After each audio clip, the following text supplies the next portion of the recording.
সাংবাদিক বন্ধুসকল, ইতিমধ্যেই যোৱাকালি আচলতে নিউজ এটা আমি দেখা পালোঁ যে আলফাৰ শান্তি চুক্তিকাৰী অনুপ চেতিয়া ডাঙৰীয়াই যে মৰাণ জনগোষ্ঠীটোক আচলতে টাৰ্গেট কৰি পেলাই কিছু তেওঁ বক্তব্য ৰাখিছে ছ'চিয়েল মাধ্যমত, অৰ্থাৎ সংবাদ মাধ্যমত। গতিকে আমি এই বিষয়টোত গোটেই মৰাণ জনগোষ্ঠীটোৱে আচলতে মৰাণ জনগোষ্ঠীটোক অভিসন্ধি ৰচনা কৰা এই কৌশল যেন আমি এক অনুভৱ কৰিছোঁ, আৰু গতিকে আজি অনুপ চেতিয়া ডাঙৰীয়াক আমি কাউণ্টাৰ দিব খুজিছোঁ। প্ৰথম কথা হ'ল, আহিব খুজিছোঁ যে এই চুক্তিখনৰ জৰিয়তে যে অসম আৰু অসমীয়া মানুহক সৰ্বকালৰ কাৰণে অন্ধকাৰত পেলোৱা কথাখিনি বহুবাৰ কৈছোঁ। বহুজনী আই মাতৃক আচলতে শ্বহীদৰ এই ৰঙা তেজেৰে ধুঁৱলি কুঁৱলি কোৱা কথাখিনি আমি বহুবাৰ কৈছোঁ। আচলতে এই কথাবিলাকৰ জৰিয়তে তেওঁলোকে জনৰোষৰ পৰা বাচিবৰ কাৰণে প্ৰলাপ বকিছে। তাৰে সমান্তৰালভাৱে তেওঁ ক'ব খুজিছে যে শান্তি চুক্তি নামত যিটো অৰ্থনৈতিক 5,000 পেকেজ, এই পেকেজটোৰ কাৰণে এজন তিনিচুকীয়াৰ যুৱকে ফোন কৰিছিল তেওঁলৈ যে তেওঁৰ নামটো অন্তৰ্ভুক্তি কৰিবৰ বাবে। তেওঁ হয়তো মৰাণ জনগোষ্ঠীৰ ল'ৰা যুৱক হ'ব পাৰে, কিন্তু তেওঁ মৰাণ জনগোষ্ঠীৰ যুৱক হিচাপে তেওঁলৈ ফোন মৰা নাই। আমি এই কথাকে অসমবাসীৰ আগত আমি স্পষ্ট কৰিব খুজিছোঁ। তেওঁ প্ৰাক্তন আলফা হিচাপে মাৰিছে, তেওঁ ন্যায্য প্ৰাপ্যৰ অধিকাৰৰ পৰা বঞ্চিত হোৱাৰ কাৰণে মাৰিছে। তেওঁ সেই প্ৰাপ্যখিনি তাৰ নামটো অন্তৰ্ভুক্ত হ'বনে নাই তেওঁক স্পষ্টভাৱে হয়তো কোনোবা সুধিছে, কিন্তু তেওঁ দায় হৰা মন্তব্যই ক'ব খুজিছে। কাৰণ এই আলফা সংগ্ৰামখনত তিনিচুকীয়া জিলাত মৰাণ জনগোষ্ঠীটোৱে কিমান যে হেৰুৱালে আৰু হেৰুৱাবলৈ যে বাকী নাই, ইয়াৰ পাছতো তেওঁলোকে ক'ব খুজিছে যে সেইজন বাৰেকুৰি নতুবা কাকপথাৰ এজন মৰাণ ল'ৰাই মোলৈ ফোন কৰিছিল বুলি যি কথাষাৰ ক'ব খুজিছে, এইটো এটা আচলতে মৰাণ জনগোষ্ঠীক অত্যন্ত তেওঁলোকে টাৰ্গেট কৰি ক'ব খুজিছে। ৰাষ্ট্ৰদ্ৰোহীৰ নিচিনা এটা অপৰাধত তেওঁলোকে জড়িতকৰণ কৰাই মৰাণ জনগোষ্ঠীৰ জনৰোষত পেলাবৰ কাৰণে, বদনাম কৰিবৰ কাৰণে এনেধৰণৰ টুলুঙা মন্তব্য কৰিছে। গতিকে এই মন্তব্যৰ পৰা আমি আঁতৰি থাকিবৰ কাৰণে আমি তেওঁক আহ্বান জনাইছোঁ। এতিয়া কথা হ'ল, যিজন ল'ৰাই ফোন কৰিছিলে তেওঁৰ নাম ৰাজহুৱা কৰিব লাগে, আৰু তেওঁ আলফা প্ৰকৃততে প্ৰাক্তন আলফা হয় নে নহয়, নে তেওঁ পাব্লিক? হয়তো পাব্লিকো ফোন কৰিব পাৰে তেওঁলৈ, কাৰণ পাব্লিকেও এই সংগ্ৰামখনত, আলফা সংগ্ৰামখনত টৰ্চাৰেছ হৈছে, নিৰ্যাতিত হৈছে। তেওঁলৈ ফোন মৰাটো যুক্তি আছে, কিন্তু তাকে নকৰি তেওঁ যদি পাকে প্ৰকাৰে মৰাণ জনগোষ্ঠীটোক বদনাম কৰিবৰ কাৰণে যে মৰাণ জনগোষ্ঠীৰ এজন যুৱকে মোলৈ ফোন মাৰিছিলে বুলি তেওঁ নকৈ, তেওঁ অন্ততঃ তেওঁ ক'ব লাগিছিল তেওঁ এজন ল'ৰাই ফোন কৰিছিল এই অৰ্থনৈতিক পেকেজটো, আৰু তেওঁ কৈছে যে কৰ্ম পৰিষদৰ বাহিৰে মোৰ ইয়াত কোনো অথৰাইজ নাই, মই পইচা এটা বা নামটো অন্তৰ্ভুক্তি কৰাবৰ কাৰণে। এইবোৰ এটা দুৰ্ভাগ্যজনক আৰু দায় হৰা মন্তব্য বুলি আমি আখ্যা দিব খুজিছোঁ। কাৰণ এই চুক্তিখনৰ স্বাক্ষৰকাৰী এই সমিতিখনৰ তেওঁ মুখ্য আহ্বায়ক। গতিকে আমি তেওঁক ক'ব খুজিছোঁ যে এই চুক্তিখনে 5,000 কোটি টকা অৰ্থাৎ আত্মসন্মান আচলতে লাঘৱ কৰি এই চুক্তিখনে আচলতে কি কৰিলে, এই কথাখিনি ক'ব নোৱাৰি তেওঁ নিজক আচলতে সুৰক্ষা দিবৰ কাৰণে, নিজক বাচি থাকিবৰ কাৰণে এনেকেবোৰ কথাই আচলতে মৰাণ জনগোষ্ঠীক লৈ দুখ ঠেলি আচলতে কেতিয়াও অৰ্থনৈতিক এই পেকেজটো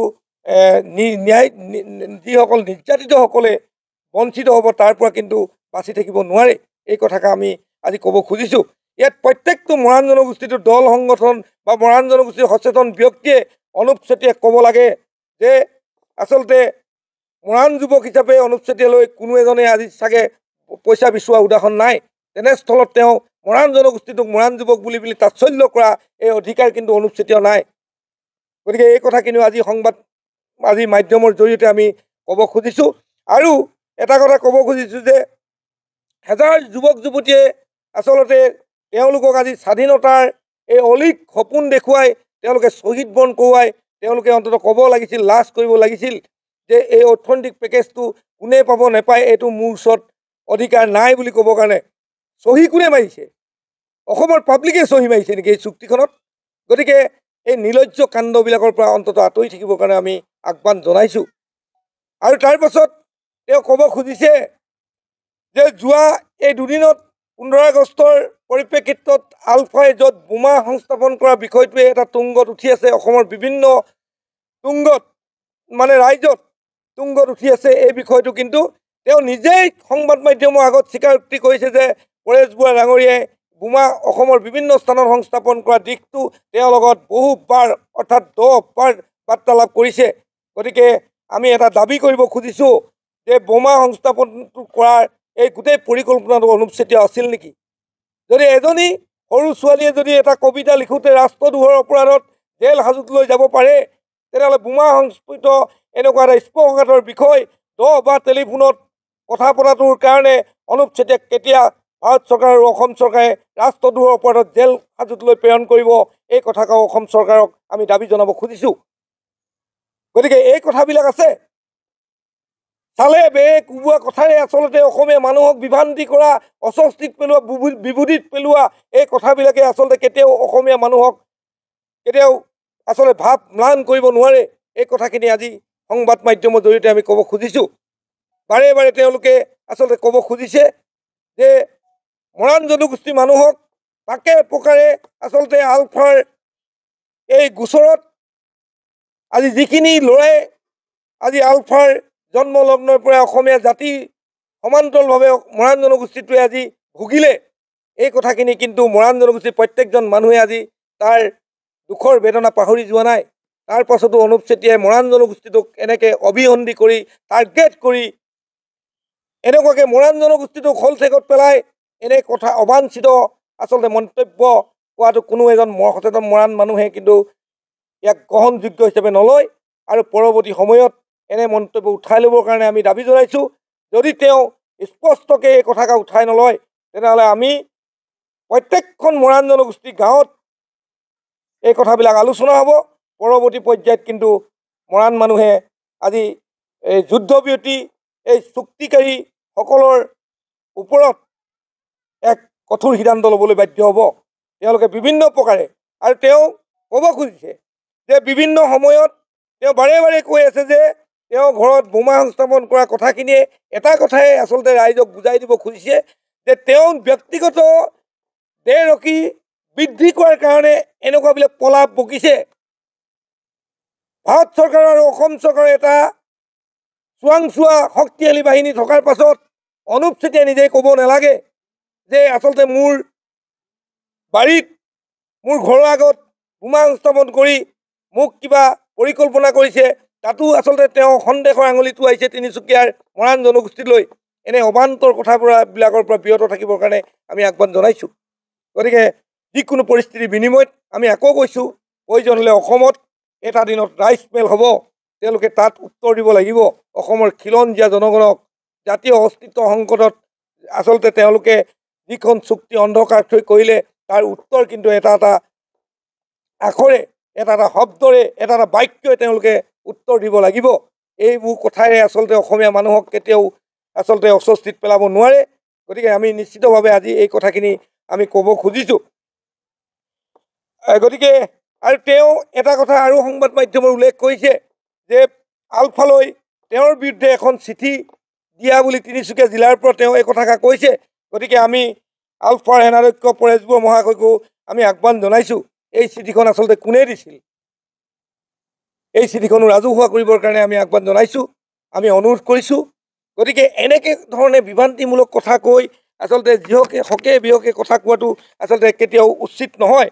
আৰু এটা কথা খুব স্পষ্ট ধৰণে আমি ক'ব খুজিছোঁ যে 2007 চনত যিমান সম্ভৱ বাংলাদেশৰ পৰা অনুপ চেতিয়া ডাঙৰীয়াই মুক্তি লাভ কৰি অসমলৈ আহিছিল, ভাৰতবৰ্ষলৈ প্ৰত্যাৱৰ্তন হৈ আহিছিল 2017 চনত, ক্ষমা কৰিব। সেই সময়লৈকে অনুপ চেতিয়া ডাঙৰীয়াই আলফাৰ সাধাৰণ সম্পাদক হিচাপে তেওঁ পদবীত আছিল। কিন্তু অতি দুৰ্ভাগ্যৰ কথা, অতি পৰিতাপৰ কথা, তেওঁ 2017 চনত আলফা স্বাধীনৰে তেওঁ এজন আচলতে বিষয়া।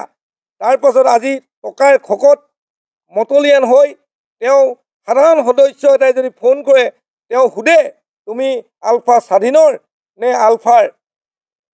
তেওঁ পৰেশ বুঢ়া মহাশয়ক তেওঁ ক'ব পাৰিব নোৱাৰে যে তোমাৰ লগত মোৰ একো কথা নাই, তুমি আলফা স্বাধীনৰ, মইহে আলফা। প্ৰকৃততে তেওঁ আচলতে তেওঁৰ লগত কথা পাতিলে তেওঁ যেন এনেকুৱা লাগে তেওঁৰ আলফাৰ পৰা তেওঁ সুবিধা আদায় কৰি নিজক আচলতে তেওঁ প্ৰতিষ্ঠিত হোৱাৰ যিটো গ্ৰহণ কৌশল এয়া কৰিছে। সাধাৰণ ল'ৰা এটা ফোন কৰিলে এই কথাবোৰ কোৱা আমাৰ ওচৰত অডিঅ' ক্লিপ আছে।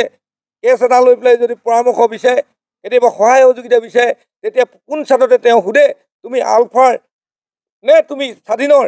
এই কথাষাৰ আচলতে নেতা প্ৰকৃত নেতাৰ মুখত সুভাগ নাপায়। গতিকে এই কথা বিচাৰে যেতিয়া কোন চাটতে তেওঁ সোধে তুমি আলফাৰ নে তুমি স্বাধীনৰ? এই কথাষাৰ আচলতে নেতা প্ৰকৃত নেতাৰ মুখত সুভাগ নাপায়। গতিকে এই কথাষাৰ আমি সকীয়াই দিছোঁ।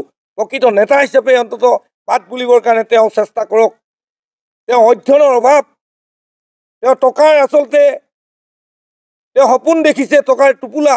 গতিকে ব্যৱসায়ী ডাঙৰ ডাঙৰ কমিশ্যনৰ সপোন দেখি তেওঁ এইবিলাক আবুল তাবুল বোকাৰ পৰাও আমি বিৰত থাকিবৰ কাৰণে আহ্বান জনাই আজি আচলতে আমি মৰাণ জনগোষ্ঠীটোক টাৰ্গেট কৰাৰ কাৰণে আজি এই বিষয়খিনি আপোনালোকৰ মাজত উপস্থাপন কৰিলোঁ। আৰু মোৰ সতীৰ্থ বন্ধু আছে, তেওঁলোকেও এই বিষয়টোত যদি কিবা দাঙি ধৰিব লাগে তেনেহ'লে দাঙি ধৰিবৰ কাৰণে মই অনুৰোধ জনাইছোঁ।